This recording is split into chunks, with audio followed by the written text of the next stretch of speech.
You're listening to Fashion Confab, where we have conversations with the icons and trailblazers of the fashion industry.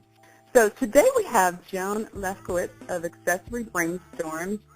She is a licensing agent, consultant, and marketer of fashion and beauty problem solver products. She's the original marketer of Topsy-Tail, which sold $100 million and was the first fashion accessory to appear on an infomercial. She helps inventors bring their products to market.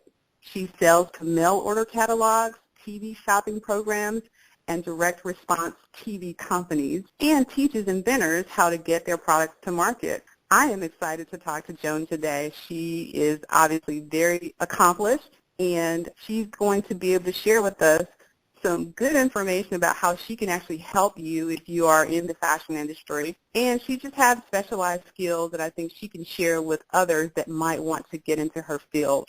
So thank you very much, Joan, for joining us today. I'm excited to talk to you.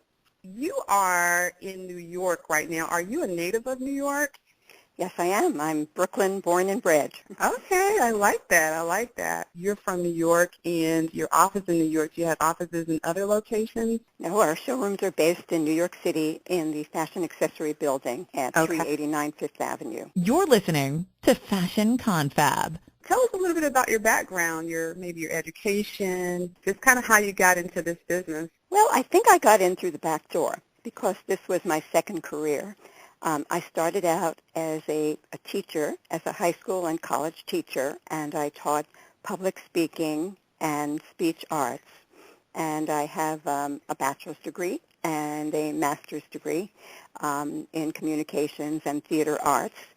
But after I had my children, I decided that I wanted to try a totally new field, something that I knew nothing about, so that I could have a second experience in my career and not, in the end, regret that I hadn't done enough or something different. And what I did was I evaluated the things that were of interest to me, and I wheedled it down to 2 or 3 things that were of particular interest. And I said, any of these things that presented themselves, that's what I would do.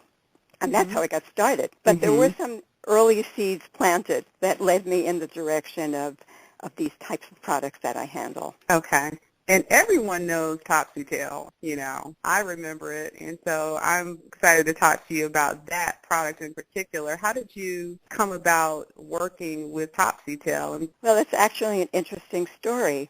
I had my showroom here in Manhattan, and I represented a number of fashion and beauty designers for their product lines. And there was a recession at the end of the 80s, and we were looking for new ways to encourage sales. And we had a brainstorming session with our staff, our personnel, and we decided that we were going to invent new products for each of the designers that we represented. And we had one product that caught the eye of the media and the buyers, which was a jeweled water gun necklace.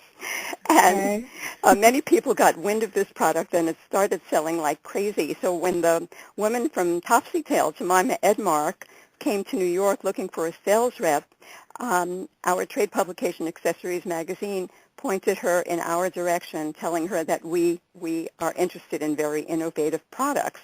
And she interviewed a few companies, and she selected us as the company to do the marketing for her.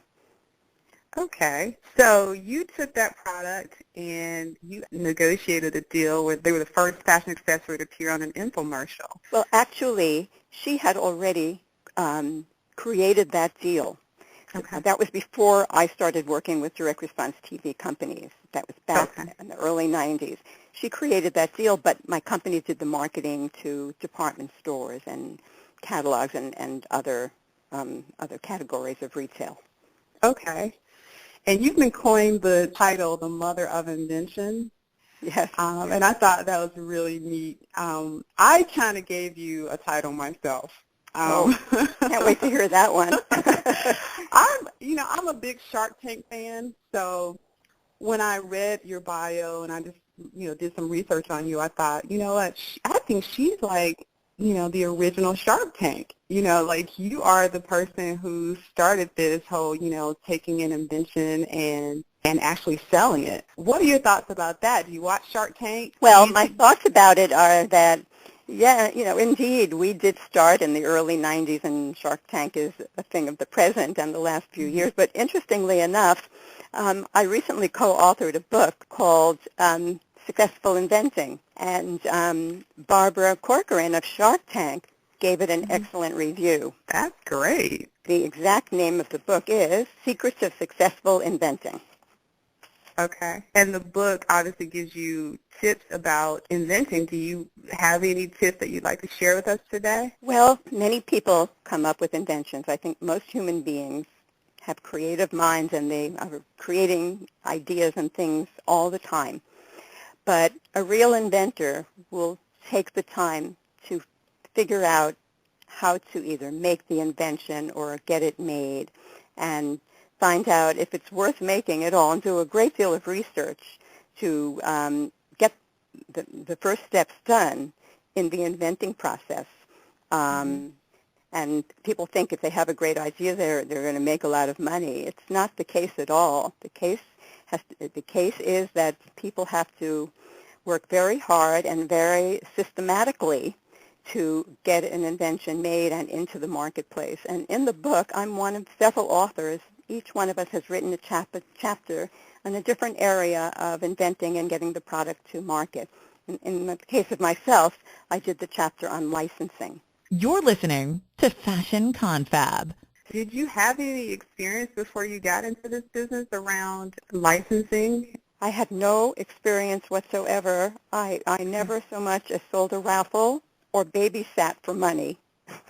Wow. I went in cold turkey. This is not advised, but that's the way that I did it. But it's a good story to tell, because you just never know the direction that your career will go into and how successful you'll be. You just have to kind of be open to the possibilities. Well, it was interesting for me to do this, but my parents were a bit aghast after all of the money that they put into my education in a different field.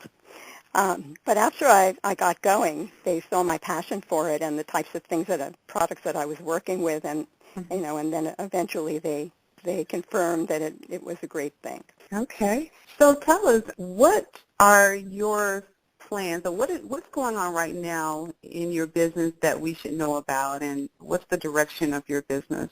Well, we're focusing on the fashion and beauty accessory inventions, and we sell them to catalogs, to online retailers, to the TV shopping networks, and in select cases, I'm able to do licenses for certain products with direct response TV companies. And what we're focusing on now is selecting some of those products that go to these retail places for sale and actually taking on manufacturing and distributing a small number of them ourselves.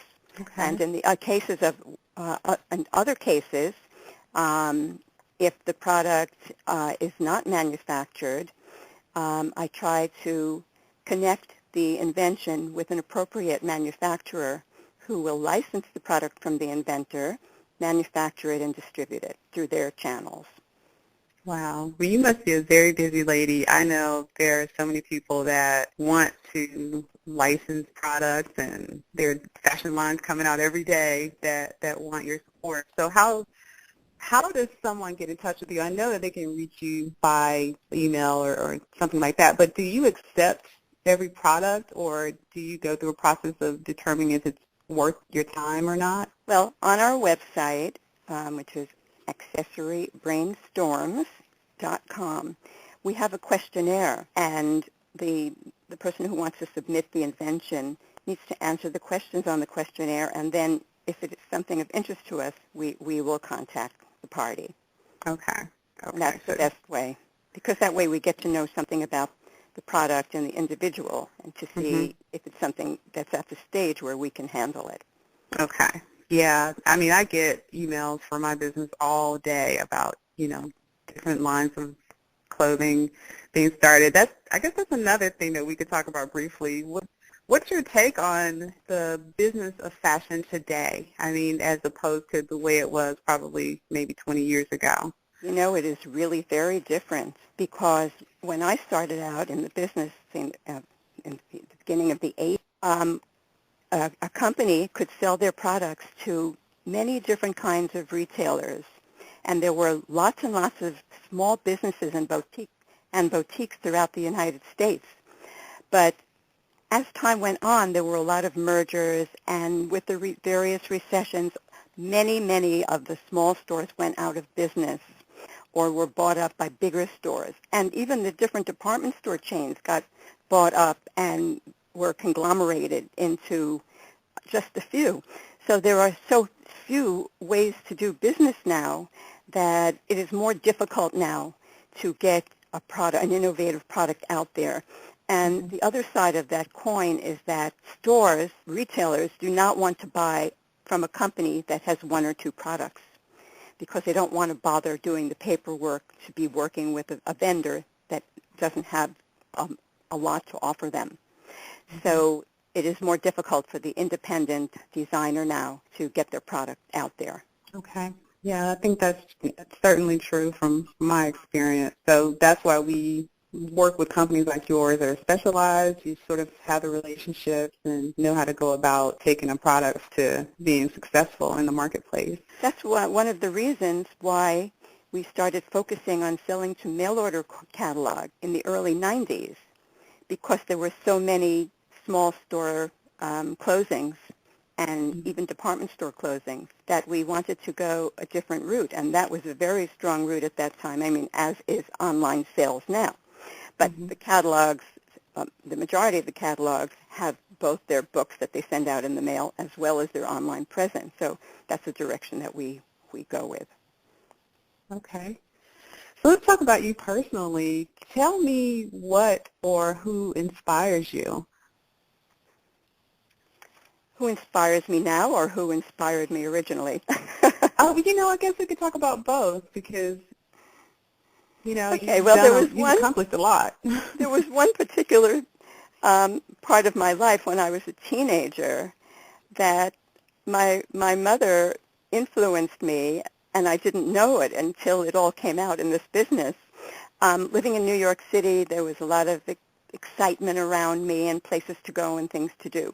And I used to go with my friends on the subway to Greenwich Village whenever we had free time. And I used to go to the stores, and I loved all the clothing, and there was a limit to how much I could buy. And at a given point, my mother taught me how to accessorize. And from that point on, I was hooked with accessories. And it was always took priority, actually, over the clothing itself. So that was early seeds planted for me. The other thing that happened, and this is not a person, but when I was living out in the suburbs for a couple of years, just a few years, when at the time I had my children, I was teaching public speaking part-time at a university. And one day I picked up a local newspaper and I saw a little classified ad in the back that said, looking for people who want to bring new-to-the-world products to the public. And I clipped that little thing. It just drew me. And I kept it in my purse. And then a few years later, when I was doing this personal evaluation, I took it out and I looked at it and I said, wow, that is something that would really intrigue me. And I have a sales agency, so I represent different brands as well. So I know the challenges that people face when they're trying to get their product into retail stores because I do it myself. So as I'm talking to you, I'm actually learning and getting information that, is helpful to me. So what advice would you give someone that wants to get into your field? You do a lot of things. You do marketing, and you're sort of a sales and marketing arm for inventions, and you also handle the PR. So what's some advice that you would give to people that want to get into your field? Well, it depends what they want to do in the field. If their product is established and they want to actually sell it, they're at the point where they want to sell it. I think one of the key things is to have excellent sales materials, marketing materials, both in print and available digitally. And when we work with a designer or an inventor, so to speak, that is the first thing that we ask for after we approve the product. You know, what materials do you have that we can use to promote your product? You know, because it is fashion is a totally visual trade. People want to see something. And more is being done now through the Internet, whereas we used to call each and every buyer, and we still call some. Many buyers do not want to take calls at this point. So we either have to mail them something or we try to send them something digitally. Okay. And if someone wanted to license products like you do, what advice would you give them? I definitely would suggest that they use a licensing agent who specializes in the category or field which their product is in. Because licensing agents speak to personnel in companies and on a daily basis and have ongoing relationships. And they also know how to walk in a product and talk the talk, whereas an individual tries to go to a big corporation to license their product directly. Sometimes they're too attached to the product, and it's hard for them to hear the no's or to hear the evaluations. So it's kind of like a screen for the inventor or the individual, as well as it offers expertise when it comes time for a negotiating. The party should have both an attorney and a licensing agent very familiar with the specific field to do the negotiating, to advise the best ways of doing things in that particular field. Okay. You're listening to Fashion Confab. Do you have a fashion icon? Well, kind of the no-brainer is Diana Vreeland, because her accessories were so extraordinary, and there was the emphasis on the creativity of the accessories and how she wore them in conjunction with the color palette she used and so forth. But within my own industry, I would say that my icon is a woman by the name of Elaine Gold. And Elaine Gold started a scarf company called Collection 18. And I think that most people in our industry look to her and the way she pioneered the way for women business owners and got her scarf company to be one of the most important scarf companies in the industry. Wow. Okay. Well, tell us how we can connect with you on social media and give us your contact information. Okay, the best way to contact me is through my website. And as I said before, the address is www.accessory, that's with a Y at the end, brainstorms with an S at the end, all one word, .com. And I also have a Twitter account called Invent Accessory, as well as I'm listed on Facebook and LinkedIn as well. Okay. Great. Now, tell us before you go, what are your current inventions? Do you have anything that we might know about that you've worked with recently? I'm working with a product called lumbar wear, which is a product made in Spain, and it's a comfort product that you wear under your garments, and it has this sterling silver threadings in it, and they support your system for posture and ease. And this product is really fantastic, and we get great reviews on it. Another product which we're first launching now, but we've already gotten good response to, is called Scarf Zipper. And it's a little patented invention that allows you to wear your scarves in many different ways, and it also has like a semi-precious stone pendant on it, and comes in different colors, and this will be available very soon on the marketplace. Great. I will definitely look out for these items. I'm really into supporting these inventions because, you know, I'm always coming up with ideas and love these creative things that people come up with. So thank you very much for your time, and I really appreciate you sharing more about your career and what you're doing. I think you are certainly a visionary and a trailblazer in my eyes. So again, I appreciate your time. Thank you for being in touch. You're listening to Fashion Confab, where we have conversations with the icons and trailblazers of the fashion industry. Listen in to be informed and inspired as we profile the most influential people in fashion today. Motivating, informative, entertaining. You're on trend with Fashion Confab.